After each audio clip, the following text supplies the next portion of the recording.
Menurut gua bela negara ada dibagi dua, asik.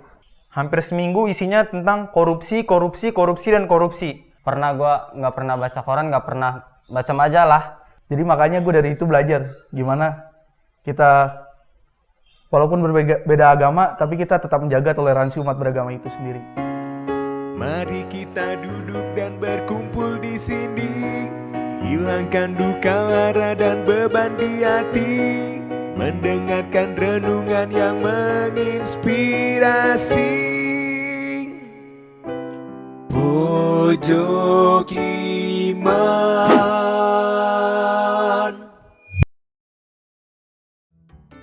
Selamat datang di Pernah Nggak Frat. Hari ini tema kita adalah bela negara. Akan disajikan 3 pertanyaan pernah nggak frat. Mana sini? Halo guys, semuanya. Halo guys. Halo.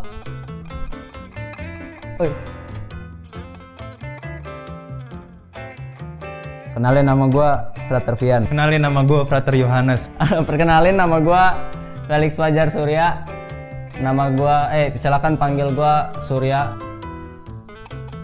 Wih, mana nih kameranya? Ah, ini dia. Halo, kenalin, gue Frater Keli. Gua dari Paroki Bloki. Gue dari Paroki Bekasi, Santo Arnoldus Johnson, Bekasi.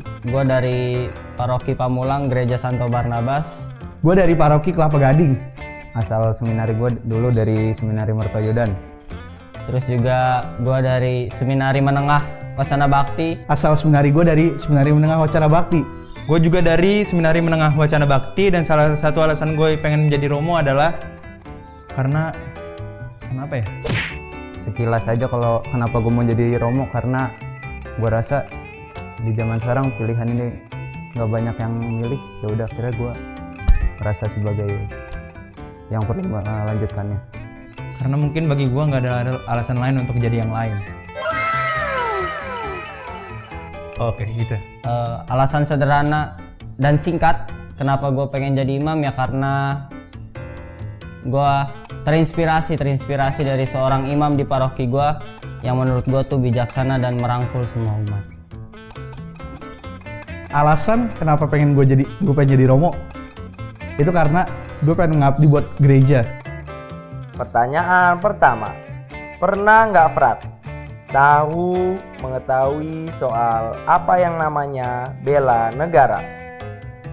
Pernah dong. Pernah aja deh, pernah. Pernah. Menurut lu kayak gimana sih bela negara itu? Menurut gua bela negara ada dibagi dua, asik.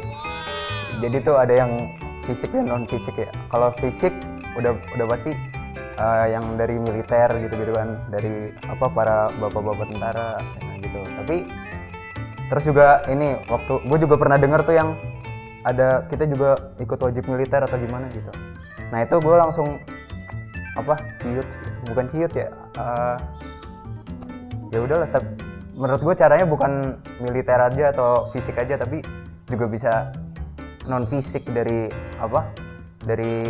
kehidupan kita sehari-hari, dari bagaimana kita mencintai produk-produk dalam negeri, terus ya dan banyak bentuknya lah gitu.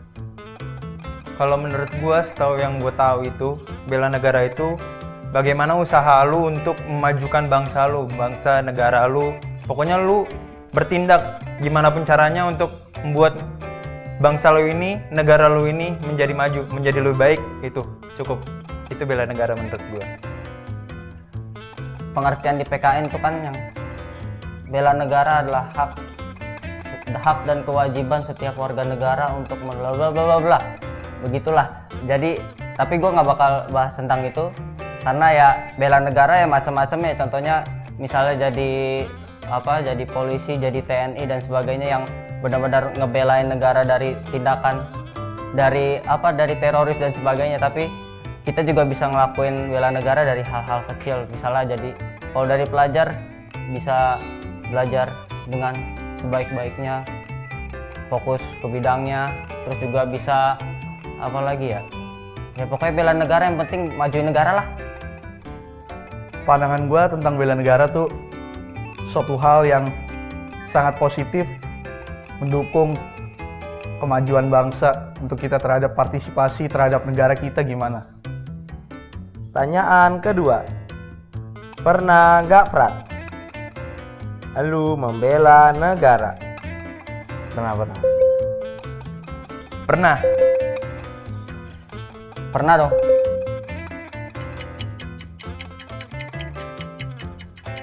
Pernah. Kayak gimana sih ceritanya? Kalau gua ya yang pasti bukan fisik, secara fisik gitu ya. Gue yang non fisik aja sih. Dikala hati gua ketika gua milih barang, gua lebih milih untuk, terutama yang zaman sekarang ya, lebih milih untuk pakai yang produk dalam negeri gitu sih. Terutama kan sekarang banyak yang produk yang bagus-bagus dan ya catchy banget lah kalau dipakai.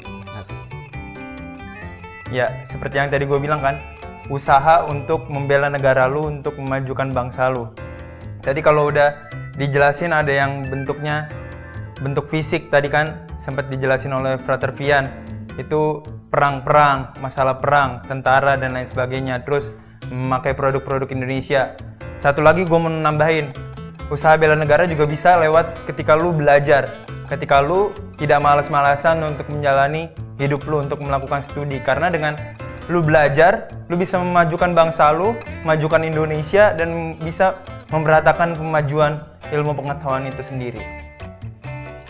Ya, contoh kecilnya ya pas di ini ya, pas SD, SMP gitu ikut upacara bendera, terus juga saat ya sampai sekarang masih jadi pelajar juga kan, belajar seperti tadi yang udah gue bilang, belajar dengan baik, belajar ya melaksanakan tugas sebagai pelajar lah, kewajiban sebagai pelajar untuk belajar sebanyak mungkin gitu ya. Itu sih.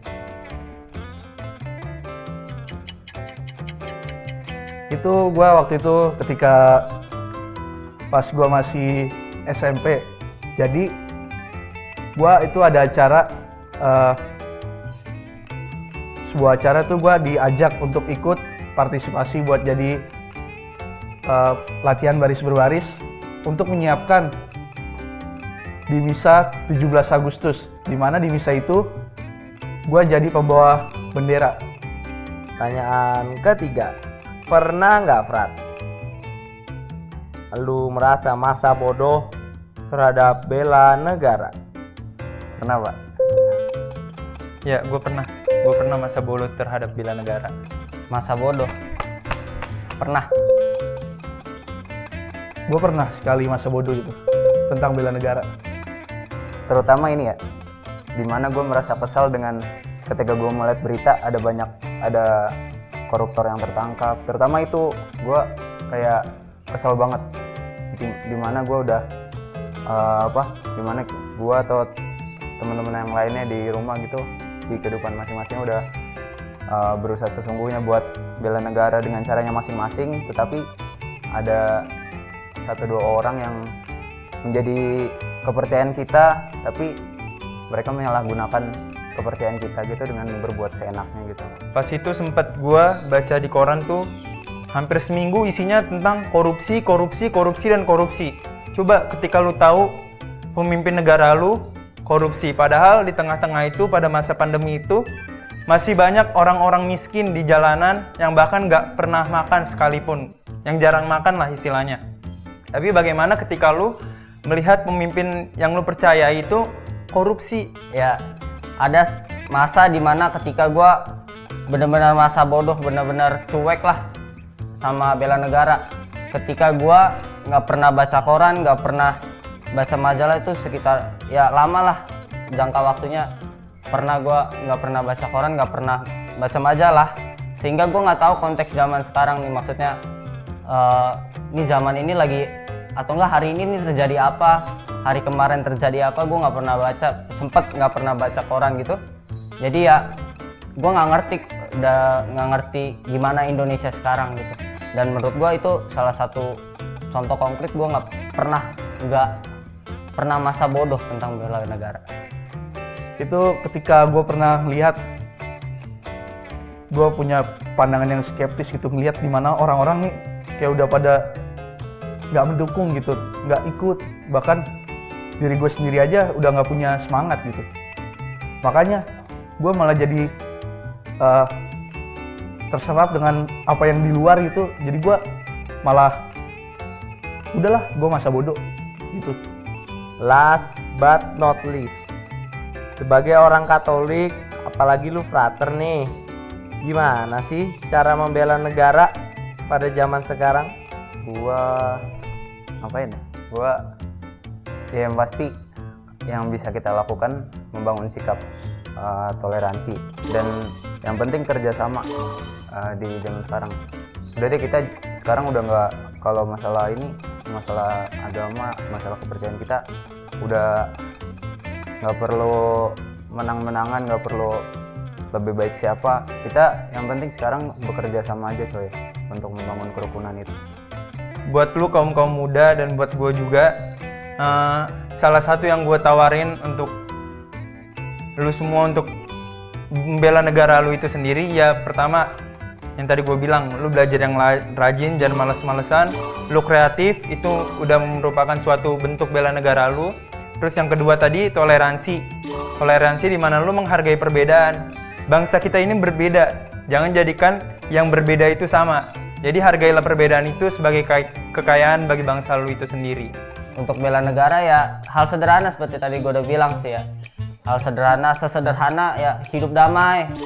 Jangan buat onar, jangan tawuran, jangan mengganggu kedamaian di lingkungan masyarakat lah ya. Terus juga dalam lalu lintas misalnya ya, di jalan gitu ya, lagi naik motor, ya taat lalu lintas, kalau lagi merah ya berhenti, kalau hijau ya jalan, kalau kuning ya berarti mau hijau itu.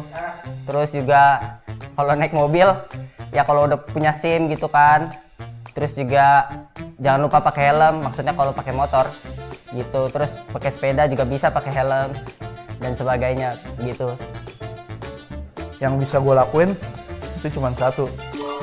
Pertama, toleransi agama.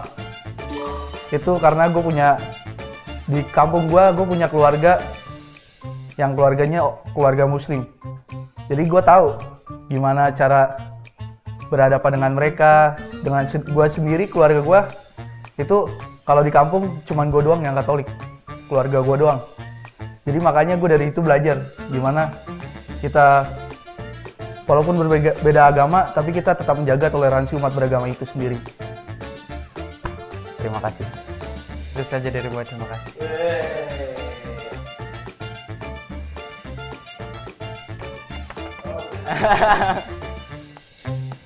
Itu aja.